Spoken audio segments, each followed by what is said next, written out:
ملګرو په تېره ویډیو کې مې درته 10 لغاتونه ویلي ول سره د معنا او د مثالونو. په دې ویډیو کې هم زه تاسو ته 10 لغاتونه نور هم وایم. شپېتو لغاته سول د ملګرو په راتلونکي ویډیوګانو کې به 10 لغاته نور هم وایو.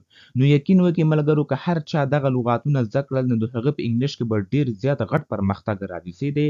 دا ټول هغه لغاتونه دي چې په سپیکینګ کې، په رایټینګ کې، په ریډینګ، په هر ځای کې همدغه لغاتونه استعمالیږي. نو که د انګلیش سره شوق لري یا او انګلیش زده کول غواړي یا دا ویډیوګانې وګوري او د لغاتونه حتما درسره زده کړي. ستاسو وخت نه ضایع کوو، ویډیو شروع کوو ملګرو. یو دېرشم لغات دی ملګرو اچیومنټ. اچیومنټ ویل کېږي لاسته راوړنه یا بریا ته اچیومنټ ویل کېږي. مثال ته وګورئ winning the competition was a great achievement. د سیالۍ ګټل یوه لویه لاسته راوړنه وه، یعنې یوه لویه بریا واله. winning the competition د سیالۍ ګټنه، competition ویل کېږي سیالي ته، was a great achievement یوه غټه بریا واله. 22 لغات وګورئ confidence. confidence ویل کېږي باور یا اعتماد ته confidence ویل کېږي. you should have confidence in yourself. ته باید په ځان باور ولرې، اعتماد باید په ځان باندې ولرې. څه دی دی مطلب دی you should have ته باید ولرې confidence اعتماد in yourself په خپل ځان باندې. بل لغت دی ملګرو behavior. behavior ویل کېږي چلند رویه، ستا چلند رویه ته behavior ویل کېږي. مثال ته وګورئ his good behavior impressed everyone. his good behavior impressed everyone. د هغه ښه چلند هر څوک خوښ کړل، یعنی مطلب هر څوک یې امپریس یې کړل، متاثره یې کړل. څه دی دی مطلب دی his good behavior د هغه ښه چلند امپریس متاثره کړل، خوشحاله یې کړل everyone هر یو. impossible. impossible ویل کېږي ناممکن یا ناشونی. کوم کار چې ناممکن وي هغه ته impossible ویل کېږي. مثال ته وګورئ nothing is impossible if you believe in yourself. هیڅ شی ناممکن نه دی که ته په ځان باور ولرې. nothing is impossible هیڅ شی ناممکن نه ده. if you believe که چیرې ته باور ولرې in yourself په خپل ځان باندې. بل لغت د ملګرو environment. environment ویل کېږي چاپیریال، ستا چاپیریال ته environment ویل کېږي. څه دی مثال ته وګورئ we must take care of our environment. مونږ باید خپل چاپیریال وساتو، د هغې خیال وکړو. څه دی we must مونږ باید take care خیال وساتو of our environment زمونږ د چاپیریال. بل لغت وګورئ respectful. respectful ویل کېږي درناوی لرونکی یا مؤدب ته respectful ویل کېږي. څه د کوم انسان چې د بل کس ډېر respect کوي کنه هغه کس موږ respectful وایو، مطلب هغه ډېر مؤدب ده، ډېر درناوی لرونکی ده. مثال ته وګورئ always be respectful to your elders. تل د خپل مشرانو درناوی وکړه. always همیشه be respectful درناوی لرونکی اوسه، یعنی مؤدب اوسه to your elders خپلو مشرانو ته.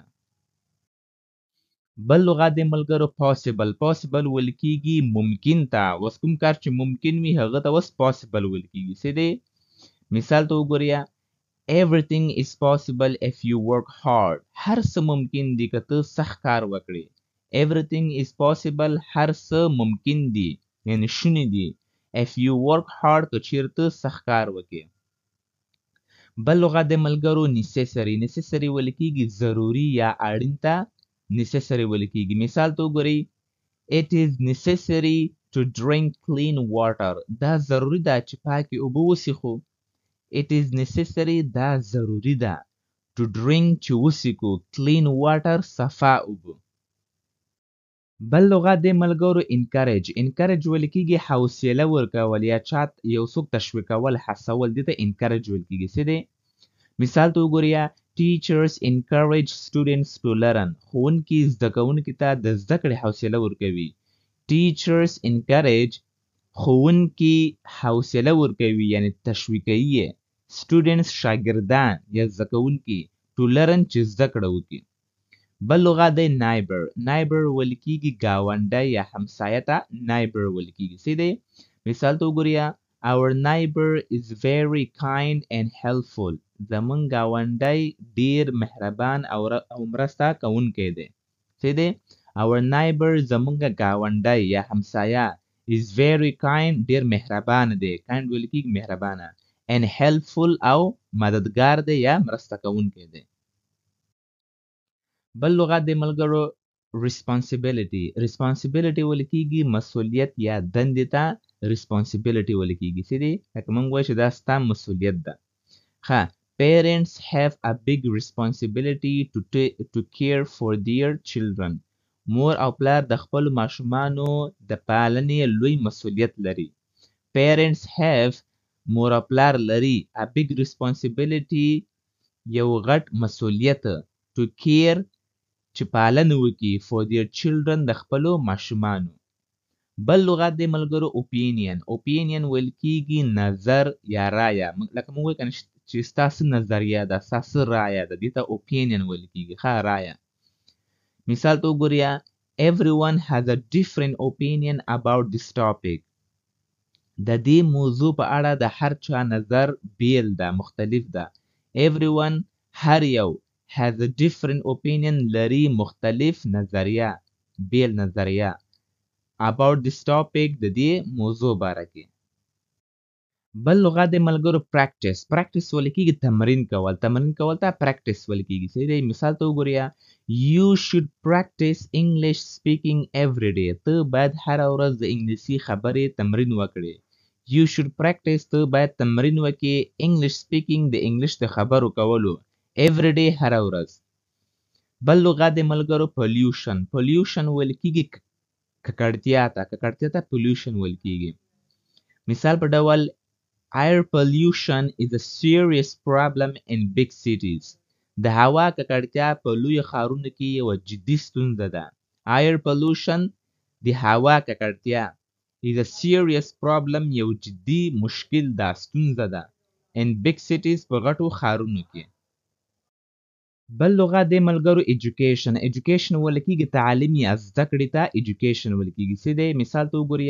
education is the key to a bright future تعلیم د روښانه راتلونکي لپاره مهمه وسیله ده education is the key تعلیم یوه کیلي ده یا یوه وسیله ده to a bright future یو روښانه راتلونکي ته بل لغت دی ملګرو development ویل کیږي پرمختګ یا وده پرمختګ څه ویل کیږي development ویل کیږي مثال ته وګورئ the country is working for economic development هیواد د اقتصادي پرمختګ لپاره کار کوي the country is working هیواد کار کوي for economic development د اقتصادي پرمختګ لپاره بل لغت دی ملګرو influence ویل کیږي اغیزه یا تاثیر ته influence ویل کیږي څه دی مثال ته وګورئ parents have a big influence on their children's behavior مور او پلار د خپلو ماشومانو پر چلند لویه اغیزه لري parents have مور او پلار لري a big influence یو غټ تاثیر یوه غټه اغیزه لري influence ویل کیږي اغیزه on their children's behavior د خپلو ماشومانو په چلند باندې بل مثال ته وګورئ success ویل کیږي بریا یا کامیابی ته success ویل کیږي مثال ته وګورئ there is no success without hard work بې له سخت کاره بریا نشته there is no success بریا نشته ده without بغیر hard work له سخت کار ده بل لغت د ملګرو motivation ویل کیږي هڅونې ته یا انګیزه تشویقونه هڅونه دې ته موټیویشن ویل کیږي څه دی دا ناون ده ښه دا هم ځکه مثال ته وګورئ motivation helps you achieve your goals انګیزه یا هڅونه یا تشویقونه در سره مرسته کوي چې خپلو هدفونو ته ورسیږئ motivation helps هڅونه کومک کوي you تاسو ته achieve your goals چې حاصل کړي خپل هدفونه achieve ویل کیږي حاصلول بل لغت د ملګرو چیلنج ویل کیږي ستونزې ته دا موږ وایو که زه تاته چیلنج درکوم دا چیلنج معنا ده ستونزه مشکل دې ته چیلنج ویل کیږي ښه ګورئ learning is a new language is a big challenge یوه نوې ژبه زده کول یوه لویه ستونزه ده learning a new language زده کول د یوې نوې ژبې is a big challenge یوه غټه ستونزه ده مشکل ده بل لغت د ملګرو ګول ویل کېږي هدف یا موخې ته ګول ویل کېږي. څه دی؟ مثال ته وګورئ you must work hard you must work hard to reach your goal. ته باید سخت کار وکړې تر څو خپل هدف ته ورسېږې. you must work hard ته باید سخت کار وکړې to reach your goal چې خپل هدف ته ورسېږې. reach ویل کېږي رسېدل. بل لغت د ملګرو failure ویل کېږي ناکامي یا ماته. ناکامي ته failure ویل کېږي. مثال په ډول failure is the first step to success. ناکامي د بریا لومړی ګام دی. failure is the first step. ناکامي لومړنی قدم ده to success کامیابی ته. بل لغت د ملګرو communication ویل کېږي خبرې اترې. مثال ته وګورئ good communication builds strong relationships. ښې خبرې اترې اړیکې قوي جوړوي. good communication ښې خبرې اترې builds جوړوي strong relationship قوي اړیکې.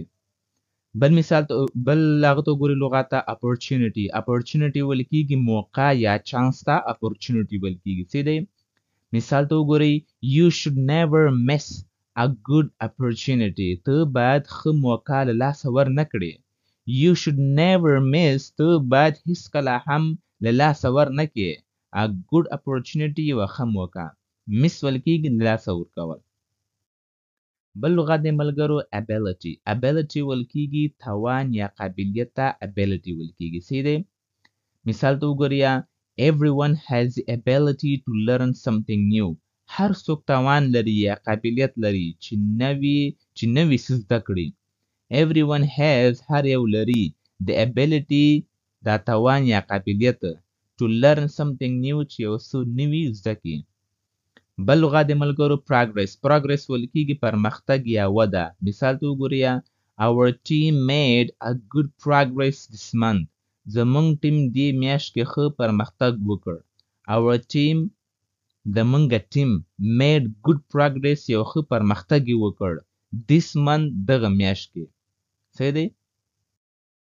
بل لغت د ملګرو انرژي ویل کېږي دا موږ وایو که نه لکه زه انرژي لرم. انرژي خپله مطلب دی ځواک لرم. پوه شولې؟ ځواک ته انرژي ویل کېږي. مثال ته وګورئ children have a lot of energy to play all day. ماشومان دومره انرژي لري چې ټوله ورځ لوبې کولی شي. children have ماشومان لري a lot of energy ډېره زیاته انرژي یا ځواک to play all day چې ټوله ورځ لوبې وکړي. بل لغت د ملګرو decision making ویل کېږي پریکړه کول فیصله کول. دې ته decision making ویل کېږي. مثال ته وګورئ good decision making is important for success. ښه پریکړه کول د بریا لپاره مهم ده. good decision making ښه فیصله کول is important مهمه ده for success د کامیابی لپاره. څه دی؟ نو ملګرو امید لرم چې دا ویډیو به ستاسو خوښه شوې وي او داسې نور ویډیوګانو لپاره ملګرو حتما چینل ته سبسکرایب کړئ. کوم سوال پوښتنه لرئ په کمنټ کې حتما راته ولیکئ.